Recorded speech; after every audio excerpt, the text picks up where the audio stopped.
Hello friends, welcome to my YouTube channel. मेरा नाम विपिन है। तो चलिए स्टार्ट करते हैं हम आज की वीडियो। देखिए, आज का हमारा टॉपिक होगा कि सपोर्ट और रेजिस्टेंस को कैसे ट्रेड करते हैं और उनके टाइप क्या क्या होते हैं। ज़्यादा टाइप होते नहीं हैं, 2-3 ही होते हैं, लेकिन फिर भी समझना ज़रूरी होता है कि किस किस फॉर्म में हमें सपोर्ट और रेजिस्टेंस मिल सकती है। तो चलिए स्टार्ट करते हैं।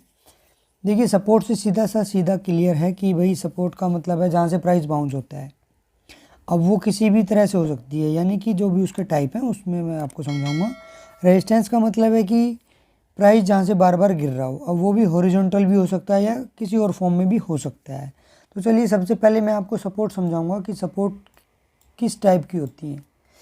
देखिए, सपोर्ट मेरे हिसाब से दो, वैसे तो आप यूट्यूब पे सर्च करोगे तो कोई EMA सपोर्ट भी बताएगा, आपका मूविंग एवरेज सपोर्ट भी बताएगा, इंडिकेटर बेस्ड सपोर्ट भी बताएंगे। लेकिन देखिए, प्राइस एक्शन स्टडी कर रहे हैं हम, प्राइस एक्शन सीख रहे हैं, तो हम जो सपोर्ट और रेजिस्टेंस फाइंड करेंगे वो प्राइस एक्शन बेस्ड ही होंगे हमारे। और प्राइस एक्शन से ऊपर कुछ भी है नहीं, क्योंकि इंडिकेटर हमेशा लैगिंग होते हैं, यानी कि पहले प्राइस रिएक्ट करेगा, उसके बाद इंडिकेटर अपनी मूवमेंट शो करेंगे कि अब ये सिग्नल मिल रहा है। तो बेसिकली वो डिपेंड तो प्राइस पे ही है। तो क्यों ना हम प्राइस एक्शन को ही सीख ले पहले, इंडिकेटर से अच्छा होगा कि प्राइस एक्शन पे ही ध्यान दे लें। तो चलिए समझते हैं प्राइस एक्शन में सपोर्ट और रेजिस्टेंस को। देखिए, दो टाइप की सपोर्ट और रेजिस्टेंस होती हैं जो प्राइस एक्शन में प्योर चार्ट बिना इंडिकेटर के यूज़ होती हैं।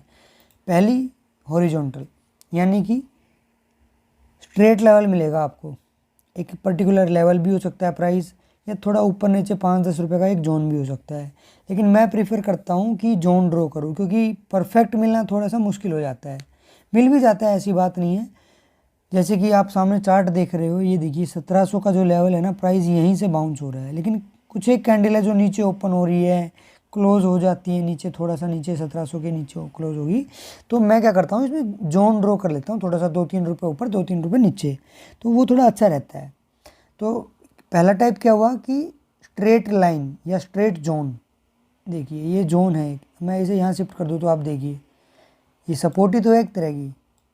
देखिए, सपोर्ट मिल गई हमें, ये पहला टाइप हो गया। अब दूसरा टाइप कौन सा होता है, चलिए वो दिखाता हूँ मैं आपको। देखिए, ये चार्ट है BDL का, इसमें मैंने कुछ दिन पहले ट्रेड किया था और सपोर्ट और रेजिस्टेंस से ही ट्रेड किया था। वो मैं दिखाता हूँ आपको कैसे हुआ। देखिए, इसमें सपोर्ट ड्रॉ करना दिखाता हूँ मैं आपको। ये जो दूसरे टाइप की सपोर्ट है, यानी उसमें मैंने आपको हॉरिजॉन्टल बताया, यहाँ बताऊँगा ट्रेंड लाइन की फॉर्म में सपोर्ट। ट्रेंड भी पता लग जाता है क्या ट्रेंड चल रहा है, और हमें सपोर्ट भी मिल जाती है या रेजिस्टेंस भी मिल जाता है। देखिए, तो ये लाइन का जो स्लोप है, यानी जो इसका फेस है वो ऊपर की साइड है, तो ऑब्वियस सी बात है ट्रेंड अप साइड है। ट्रेंड भी पता लग गया अब हमें। अब ये सपोर्ट भी सपोर्ट की तरह भी काम कर रहा है। कैसे कर रहा है, देखिए पहला पॉइंट मैंने ये लिया, दूसरा पॉइंट मैंने ये लिया। अगर मैं इनसे 2 पॉइंट से एक लाइन ड्रॉ करता हूँ तो ये लाइन ड्रॉ हो जाती है। क्योंकि बेसिक कॉन्सेप्ट क्या है ट्रेंड लाइन का, कि ट्रेंड लाइन ड्रॉ करने के लिए हमें 2 पॉइंट चाहिए, पहला पॉइंट दूसरा पॉइंट, उनको ज्वाइन करके उस लाइन को एक्सटेंड कर दो तो वो एक लाइन बन जाती है। तो सेम कॉन्सेप्ट हमने यहीं यूज़ किया है। पहली लाइन ये है, दूसरी ये है, मतलब पहला पॉइंट ये है, दूसरा ये है।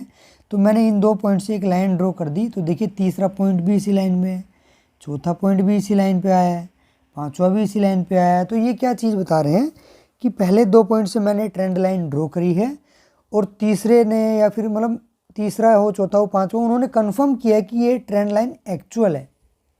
कन्फर्मेशन एक ट्रेंड लाइन का तभी मिलता है जब तीसरी बार उस पर प्राइस आए तो सेम रिएक्शन हो जो पहले 2 दिए हैं। यानी कि यहाँ पे प्राइस 2 बार बाउंस हुआ है पहले, तो ये तीसरी बार भी बाउंस ही करे। अब रेजिस्टेंस के केस में क्या होगा कि ट्रेंड लाइन पे पहला और दूसरे पॉइंट से प्राइस गिर रहा है तो तीसरे से भी प्राइस गिरे, तो यानी ट्रेंड लाइन का कन्फर्मेशन क्या होगा कि जो तीसरा पॉइंट हो वो सेम रिएक्शन दे जो पहले 2 मिले हमें। तो देखिए, 2 टाइप थे सपोर्ट के, एक हॉरिजॉन्टल लेवल और एक ट्रेंड लाइन की फॉर्म में। अब रेजिस्टेंस दिखाता हूँ मैं आपको। पहले चलते हैं हम JSW स्टील पे।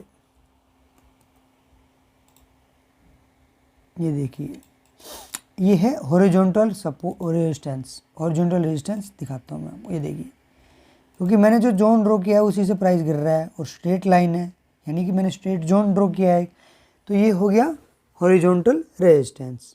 सिंपल सा कॉन्सेप्ट है, इसमें भी यही कॉन्सेप्ट यूज़ हो रहा है कि पहला स्विंग दूसरा स्विंग। देखिए, आप हॉरिजॉन्टल ड्रॉ कर लो चाहे ट्रेंड लाइन ड्रॉ कर लो, 2 स्विंग या 2 पॉइंट तो चाहिए ही चाहिए ड्रॉ करने के लिए। बस फ़र्क क्या हो जाएगा कि ये अब एक एंगल पे घूम जाए तो वो ट्रेंड लाइन हो गई। वो भी एग्जांपल मैं आपको दिखा देता हूँ। चलिए मैं आपको दिखा देता हूँ कोटक बैंक। ये देखिए, ये कोटक बैंक है। नहीं, इससे अच्छा मैं दिखा देता हूँ आपको हिंड पेट्रो, काफ़ी अच्छा बन रहा है उसमें। ये देखिए, इसमें आपको रेजिस्टेंस ट्रेंड लाइन दिखाऊंगा मैं, थोड़ा जूम कर देते हैं। ये देखिए, पहला पॉइंट मैं ये ले रहा हूँ क्योंकि यहाँ से ये यू टर्न मार रहा है, दूसरा पॉइंट मैं ये ले रहा हूँ क्योंकि ये यू टर्न मार रहा है। तो यहाँ से इन 2 पॉइंट से हम एक लाइन ड्रॉ करते हैं। ये देखिए, रेजिस्टेंस लाइन है क्योंकि प्राइस इससे टकरा के बार बार नीचे गिर रहा है, टच करके नीचे आ रहा है।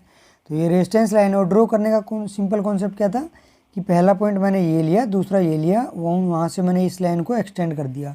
अब देखिए थर्ड पॉइंट इसी पे आ रहा है, ये थर्ड पॉइंट है, ये फोर्थ पॉइंट है। तो यानी कि मेरी ट्रेंड लाइन कन्फर्म है, थर्ड पॉइंट आती है कि हाँ ये एक एक्चुअल ट्रेंड लाइन है।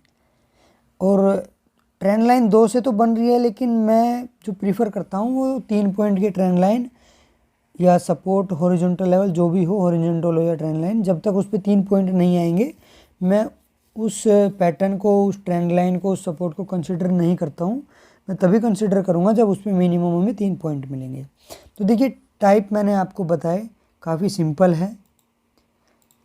एक हॉरिजॉन्टल बताया, एक किसी एंगल पे सपोर्ट बताया, रेजिस्टेंस में हॉरिजॉन्टल और ऐसे। तो ये ट्रेंड लाइन है जो एंगल पे बनती हैं, इन्हें हम ट्रेंड लाइन कहते हैं। और जो वर्टिकली बन रही हैं इन्हें हम डायरेक्टली सिंपल सपोर्ट और रेजिस्टेंस कह देते हैं। अब हमें सपोर्ट रेजिस्टेंस ट्रेंड लाइन के फॉर्म में भी मिल रहे हैं।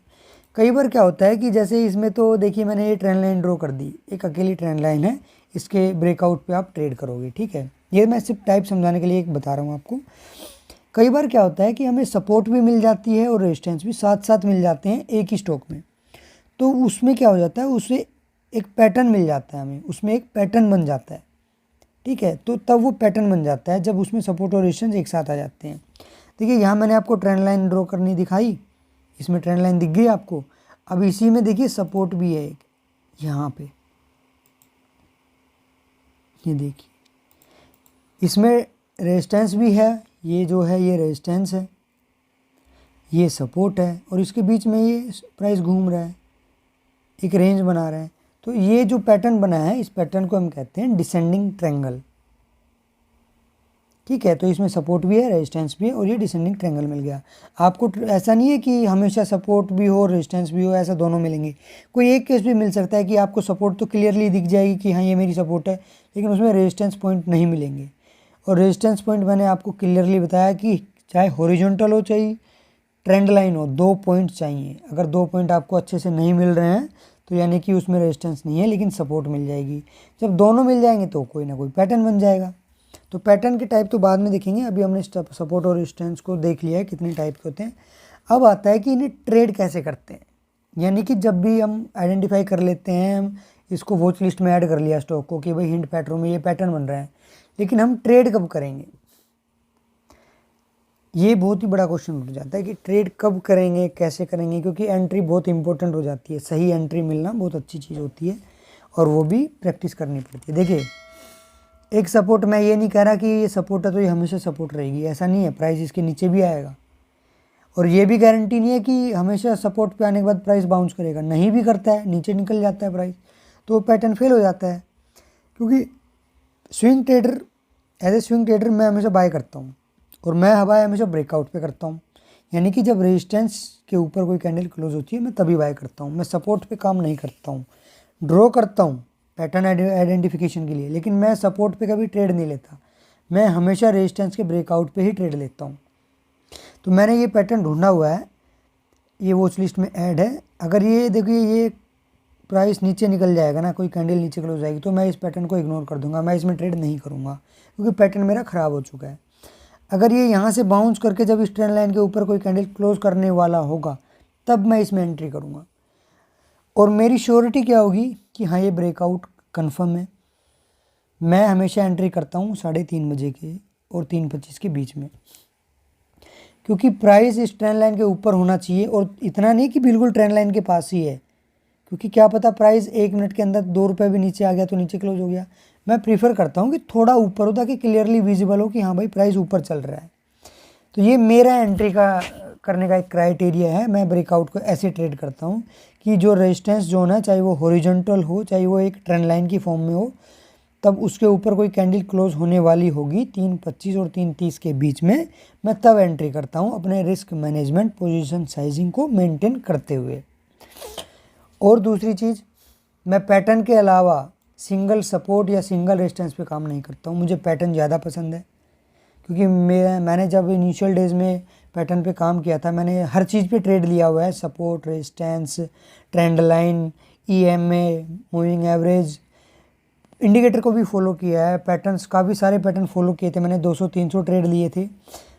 तब मैंने उनसे जो कंक्लूज़न निकाला, क्योंकि ट्रेडिंग जर्नल मैंने मेंटेन किया था, तब उससे जो मेरा कंक्लूज़न निकल के आया था कि मेरे लिए जो अच्छे पैटर्न है वो है डिसेंडिंग ट्रायंगल और सिमेट्रिकल ट्रायंगल। ये 2 अच्छे हैं मेरे लिए, जिन पे मेरा सक्सेस रेट, विन रेट ज़्यादा है। देखिए ये है आपके सामने जो मैंने ड्रॉ कर रखा है, डिसेंडिंग ट्रायंगल। अब आप सोच रहे होंगे कि ये सिमेट्रिकल ट्रायंगल कौन सा होता है। देखिए सिमेट्रिकल में क्या होता है, दोनों ट्रेंड लाइन होती है, यानी अपर जो रेजिस्टेंस होगा वो भी ट्रेंड लाइन है और जो सपोर्ट है वो भी ट्रेंड लाइन है। हॉरिजॉन्टल लेवल नहीं होंगे, इसमें दोनों ट्रेंड लाइन की फॉर्म में मिलेंगे। जब ऐसा कुछ पैटर्न मिलता है तो उसे हम सिमेट्रिकल ट्रायंगल कहते हैं।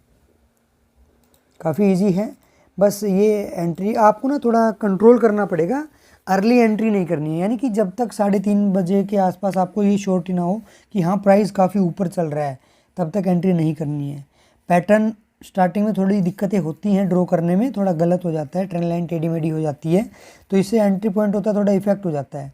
तो गलतियाँ होंगी, आप लिखो, उन गलतियों को लिखो। ये नहीं है कि मैंने इसमें गलती कर दी मैं याद रखूँगा, भाई गलती याद नहीं रहती है, लिखना पड़ता है, ट्रेडिंग जर्नल मेंटेन करना पड़ता है। ट्रेडिंग जर्नल में कुछ नहीं है, किस दिन घुस रहे हो, किस प्राइस पे घुस रहे हो, क्या एनालिसिस था, ये सब लिखना होता है। उसके बाद जब वो ट्रेड आप एग्जिट करते हो तो भी लिखना होता है कि आपने क्यों एग्जिट किया, क्या रीजंस थे, एग्जिट सही था नहीं था, अपने रूल फॉलो किए नहीं किए, वो चीज़ें लिखनी पड़ती हैं और लिख के उन पर अच्छी तरह काम होता है। क्योंकि इनिशियल डेज़ में जब मैं लर्निंग फेज़ में था, मैं भी नहीं लिखता था। मैं सोचता था जब मुझे ये पता लग गया कि क्या ख़रीदना है तो लिखने की ज़रूरत क्या है, जब क्या ख़रीद रहा हूँ तो सही होगा। लेकिन ऐसा नहीं है, साइकोलॉजी बहुत बड़ी चीज़ होती है मार्केट में। टेक्निकल तो आप जब सीख जाओगे तब आपको पता लग ही जाएगा टेक्निकल का कितना रोल है। कुछ रोल नहीं होता है टेक्निकल का, entry, exit, stop loss, target और क्या ख़रीदना है, कब ख़रीदना है, बस इससे ज़्यादा रोल नहीं होता है टेक्निकल एनालिसिस का। जो मेन रोल आता है वो साइकोलॉजी का ही आता है। तो देखिए मैंने आपको सपोर्ट रेजिस्टेंस में एंट्री बताई है। मेरी एंट्री सिर्फ ये है कि मैं सिर्फ और सिर्फ ब्रेकआउट ट्रेड लेता हूँ, यानी कि रेजिस्टेंस के ऊपर जब भी क्लोजिंग मिलेगी मैं ट्रेड लेऊँगा एक स्टॉप लॉस लगा के, अपने रिस्क मैनेजमेंट और पोजीशन साइजिंग के साथ। और मैं तो यही कहूँगा कि आप ऑप्शन और फ्यूचर में ना जाके इक्विटी में ही ट्रेड करो, क्योंकि यहाँ फ्रीडम है आपको क्वांटिटी की। आप एक क्वांटिटी भी पे प्रैक्टिस कर सकते हो, आप 5 क्वांटिटी पे भी प्रैक्टिस कर सकते हो, जितनी कम पे करोगे उतना अच्छा होगा। और एक चीज़ और है सबसे इंपॉर्टेंट, कि स्टॉप लॉस हमेशा यूज़ करना है।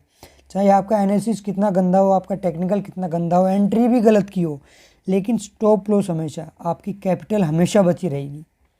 लॉसेस बहुत कम होंगे, लॉसेस होंगे लेकिन बहुत कम होंगे, कैपिटल सेव रहेगी। तो इसलिए स्टॉप लॉस हमेशा यूज़ करना है। कैपिटल ज़्यादा मत डालो, 5,000 10,000 काफ़ी होता है, इतने से ही ट्रेड करो आप, अगर लर्निंग फेज़ में हो तो। लर्निंग करनी है तो ये नहीं है कि 1 लाख डाल लिया और आँख बंद करके कुछ भी खरीद लिया, उससे पैसे नहीं बनेंगे, लॉन्ग टर्म में भी नहीं बनेंगे, शॉर्ट टर्म में तो बनना ही नहीं है। तो और ऐसे भी नहीं कर सकते कि हम बाय करके छोड़ दिया, 6 महीने बाद देखेंगे। भाई अगर आपको इसमें कैरियर बनाना है, प्रोफेशनली काम करना है, तो आपको सीखना पड़ेगा। पार्ट टाइम करना है तो भी सीखना पड़ेगा, पैसे बनाने हैं तो सीखना ही पड़ेगा। ठीक है, तो ये था आज का हमारा टॉपिक कि हम इसे ट्रेड कैसे करेंगे।